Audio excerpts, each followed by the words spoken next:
nombre del Padre, del Hijo y del Espíritu Santo. Amén. Que Dios guarde estas palabras en nuestros corazones y mentes en Cristo Jesús, nuestro único suficiente Señor y Salvador. Amén. Mis hermanos, hay mucho que podemos hablar esta mañana y creo que, dado el texto del Evangelio, nuestra tendencia es hablar de Tomás.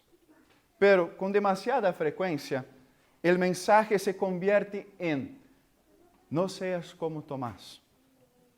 No seas un Tomás incrédulo. Simplemente tiene fe. Pero cuando miramos la historia de la crucificación de Jesús, vemos que todos sus discípulos hicieron cosas erradas. Pecaron contra el Señor. Pedro cortó la oreja del guardia. Negó a Jesús 3 veces. Y todos sus discípulos huyeron cuando Jesús necesitaba de ellos. Y ahora ellos tienen miedo. Las puertas están cerradas, mismo que las mujeres ya habían hablado de la resurrección de Jesús. Habían seguido a Jesús, pero todo parecía perdido para ellos. La cruz aún estaba fresca en la memoria. Los dolores, los gritos y sufrimientos de Jesús y la oscuridad del viernes estaba en sus cabezas. Y también la culpa del abandono de Jesús que estaba con ellos. Y es precisamente en este escenario donde aparece Jesús y donde nosotros tenemos una aplicación para nuestras vidas. Jesús simplesmente apareció, sin aviso prévio, sin llamar, sin ser impedido por las puertas, y habló con sus discípulos. Quizás los discípulos pensaron: ahora sí estamos en problemas. El Mesías está aquí y nosotros huimos cuando Él necesitaba de nosotros. Pero la primera palabra que Jesús dice no es una reprimienda a ellos, sino gracia. Ellos ya tenían la culpa en sus cabezas. El pecado ya estaba en sus vidas. Necesitaban de la gracia. Y Jesús habló: paz a vosotros. La paz sea contigo. Seguro que se sorprendieron con esta saludación de Jesús. Tal vez por lo que esto significa.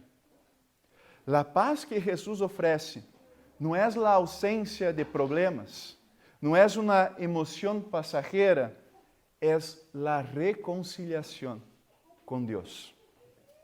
Tener paz con Dios, tal como se enseña la Escritura Sagrada, significa que la enemistad que existía entre Dios y el hombre por el pecado ha sido eliminada.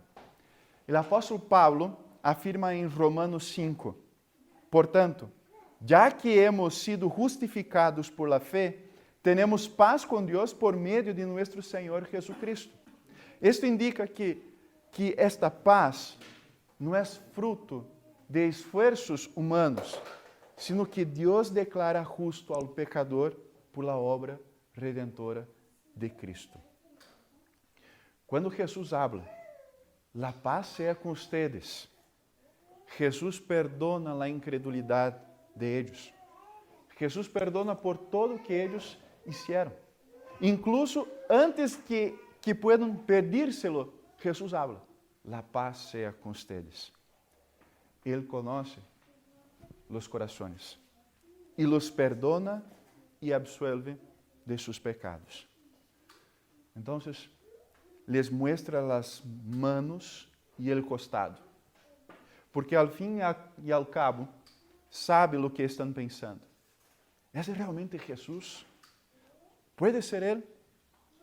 Así que se le lo muestra y el miedo se convierte en alegría. Ahora Jesús tiene algo más para ellos. tienen una misión.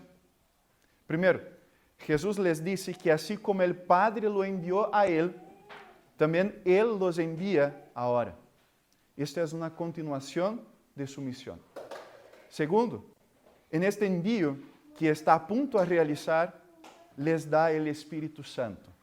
Y el tercer lugar, y probablemente lo más importante para nosotros, les dice que perdonen los pecados. Debemos saber que al otorgar esta autoridad a los discípulos, no se la dio solo a este pequeño grupo de hombres, sino a nosotros, a la iglesia también. Confesamos en el oficio de las llaves que esta es la autoridad especial que Cristo ha dado a su iglesia en la tierra. Y la iglesia llama hombres, pastores, para perdonar pecados a los pecadores arrepentidos y retener el perdón a los impenitentes mientras no se arrepienten. La absolución es uno de los consuelos más preciosos que Cristo ha concedido a su iglesia. Pues en ella Dios mismo se dirige al pecador arrepentido con palabras de gracia y perdón. Cuando alguien oye al pastor decir, te perdono todos tus pecados en el nombre del Padre, del Hijo y del Espíritu Santo, no se trata de una mera declaración humana, ni de un gesto simbólico, sino de una aplicación concreta del Evangelio a la conciencia afligida. El Señor Jesús, al instituir el oficio de las llaves, confió a su iglesia la autoridad de perdonar los pecados. Así, el pastor, como ministro llamado y ordenado por la iglesia, no habla por sí mismo, sino en lugar de Cristo y por mandato suyo.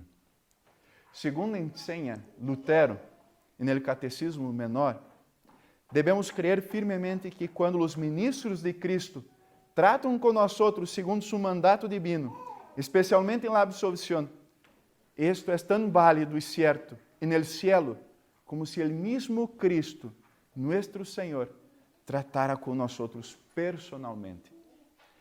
Esta verdad ofrece un profundo consuelo al corazón perturbado por el peso del pecado, pues la certeza del perdón no descansa en sentimientos o méritos personales, sino en la palabra externa y objetiva de Dios pronunciada al pecador. La paz sea contigo. En ese sentido, la absolución es un verdadero encuentro con la gracia de Dios. Así como Dios llegó a sus discípulos en aquel domingo, Él llega a nosotros y ofrece paz, la reconciliación con Dios. Al pecador no se le deja mirar dentro de sí en busca de señales de dignidad, sino que se dirige fuera de sí hacia la firme promesa de Cristo. Allí, en la palabra pronunciada, Dios mismo declara que los pecados están perdonados por la obra redentora de Jesús. Por lo tanto, la absolución es más que un rito, es el Evangelio en acción. Es Cristo entregando personalmente al pecador lo que Él conquistó en la cruz. En ella, la conciencia encuentra descanso y el miedo se disipa y se reafirma la paz con Dios.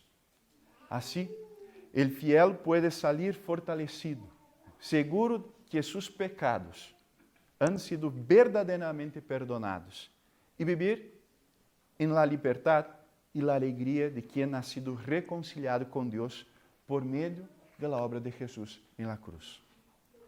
Así que retomamos a la historia de Tomás. Los discípulos le dicen que Jesús les ha aparecido, pero él no les cree. Y más, exige pruebas físicas, al menos que vea, a menos que ponga mi mano. Aproximadamente uma semana depois, ele está ali quando Jesus hace esta segunda aparição em la misma habitação.